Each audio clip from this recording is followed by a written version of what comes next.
model proses, dan gaya-gaya komunikasi antar pribadi.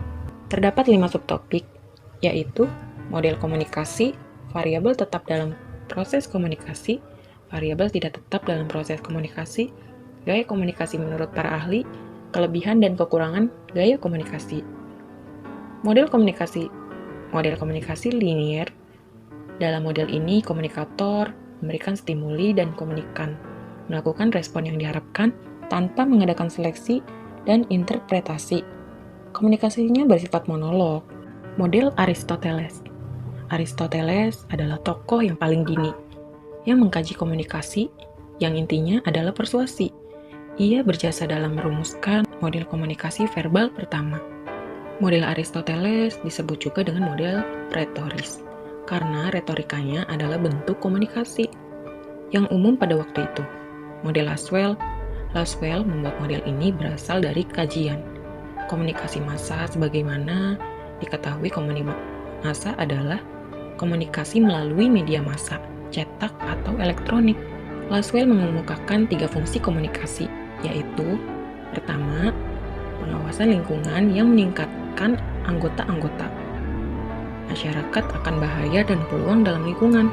Kedua, korelasi berbagai bagian terpisah dalam masyarakat yang merespon lingkungan.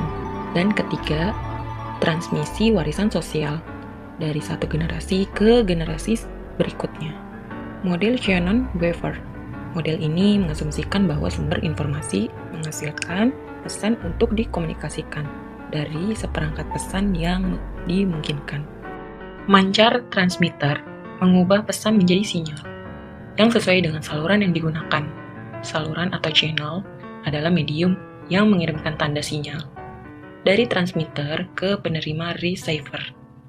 Model komunikasi interaksional sebagai kelanjutan dari model yang pertama.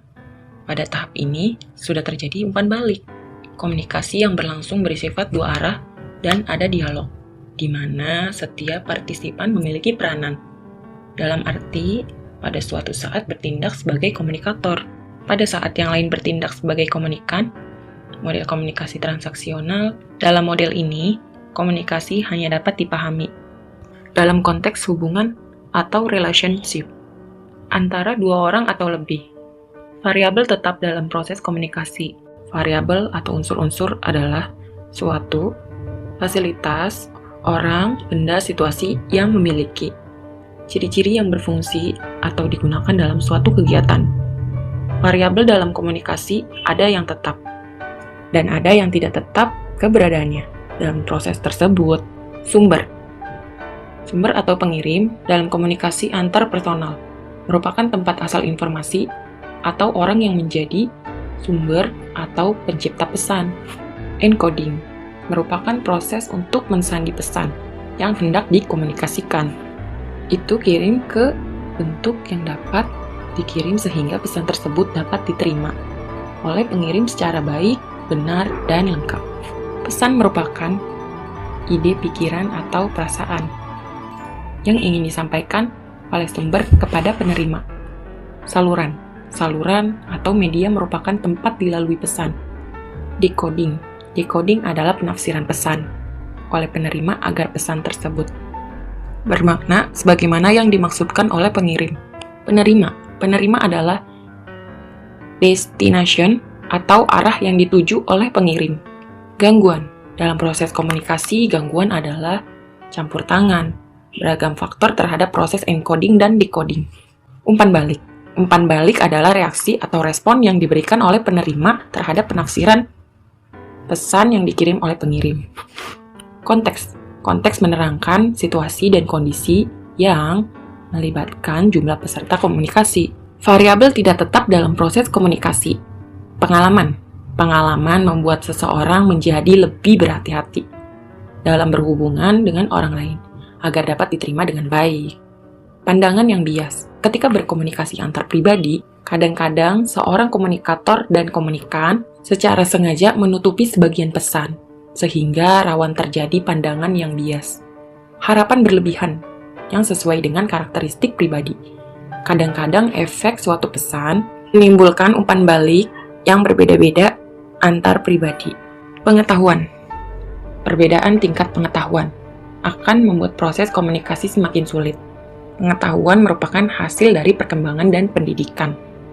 Peran dan pola hubungan seseorang. Ada orang yang berkomunikasi dengan orang lain menggunakan pola peran dan hubungan yang tepat, sesuai dengan peran dan pola hubungan yang dipunyai lawan bicaranya. Gaya komunikasi menurut para ahli.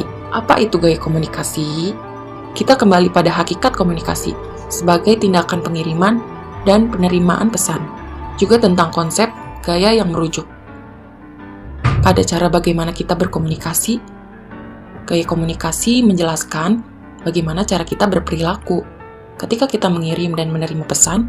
Gaya komunikasi didefinisikan sebagai proses kognitif yang mengakumulasi bentuk suatu konten agar dapat dinilai secara makro. Setiap gaya selalu merefleksikan bagaimana setiap orang menerima dirinya ketika dia berinteraksi dengan orang lain. Gaya komunikasi juga dapat dipandang sebagai meta messages yang mengaktualisasikan bagaimana pesan-pesan verbal diakui dan diinterpretasi. Gaya komunikasi dapat dipandang sebagai campuran unsur-unsur komunikasi, lisan, dan ilustratif. Pesan-pesan verbal individu yang digunakan untuk berkomunikasi diungkapkan dalam kata-kata tertentu yang mencirikan gaya komunikasi. Saya akan mengutip 4 gaya komunikasi dari Carl Jung dan dapat mengendalikan situasi. Gaya kolaborator. Kolaborator style. Gaya orang ini santai. Dia berorientasi pada hubungan dan menikmati pekerjaan bersama dengan orang lain untuk mencapai konsensus tertentu. Gaya analisis atau analyzer style. Inilah gaya individu yang sangat berorientasi pada hal-hal dengan tingkat rincian yang tinggi. Dia seorang pemikir yang mengandalkan logika termasuk ketika dia menganalisis orang lain atau menganalisis situasi. Gaya socializer style. Gaya orang ini suka bergaul. Dia tampil santai. Karena itu, dia sangat menikmati suasana sosial. Ketika dia bertemu dengan orang lain, justru dari situ dia mendapatkan energi baru. Kelebihan dan kekurangan gaya komunikasi. Kelebihannya yaitu tatap muka. Salah satu kelebihan utama adalah sumber pesan. Dapat melihat langsung siapa yang menjadi penerima pesan. Partisipan komunikasi dapat dengan mudah dan langsung menerima umpan balik dari partisipan komunikasi lainnya saat itu juga. Melibatkan dimensi isi dan hubungan. Dimensi isi pesan komunikasi interpersonal atau komunikasi antar pribadi terdiri atas informasi baru, ide atau gagasan, atau tindakan yang ingin dibagikan oleh sumber pesan kepada penerima pesan. Verbal dan nonverbal. Ketika berkomunikasi dengan orang lain, kita tidak hanya berkomunikasi secara verbal, melainkan juga secara nonverbal. Komunikasi nonverbal sendiri dalam proses komunikasi interpersonal berfungsi untuk melengkapi komunikasi verbal yang dilakukan. Misalnya, orang yang marah akan memperlihatkan sorot mata yang tajam. Efektif dalam mempengaruhi orang lain dibandingkan komunikasi massa.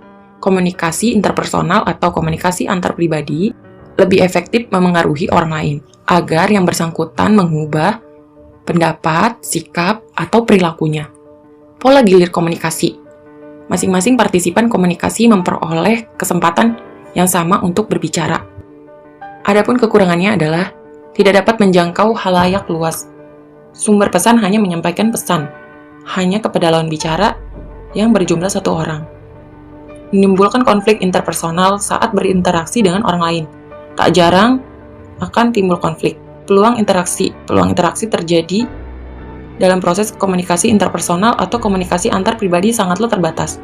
Hal ini disebabkan sedikitnya peluang untuk bertemu dengan seseorang yang memiliki kesamaan minat dan sebagainya.